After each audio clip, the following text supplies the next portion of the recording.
¿Has pensado hacer una hamburguesa navideña?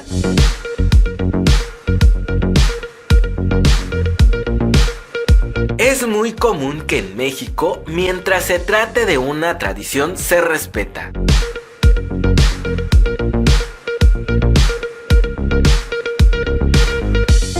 Tal es el caso del platillo número 1 en el país, el pavo. La mayoría de las familias prefieren este platillo según la SADER. Seguido, la pierna o lomo de cerdo, ya hasta hambre me dio. Se coloca en la segunda posición.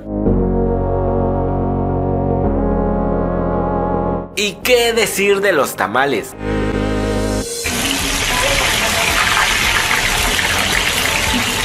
Quizá tu familia decida por la birria. De hecho, en el territorio norte preferirían una carne asada, el cabrito.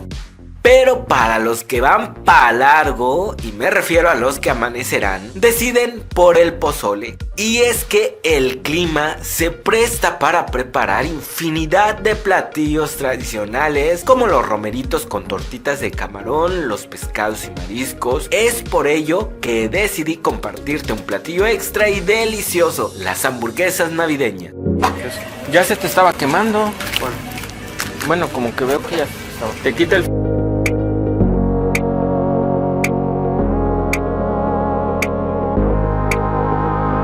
¿Con qué bebida acompañarías estos platillos? Para cerrar con broche de oro la Navidad, ¿qué mejor tener en la mesa? Los postres, dulces, pastel, nueces, cerezas, naranjas. ¡Feliz Navidad y felices fiestas!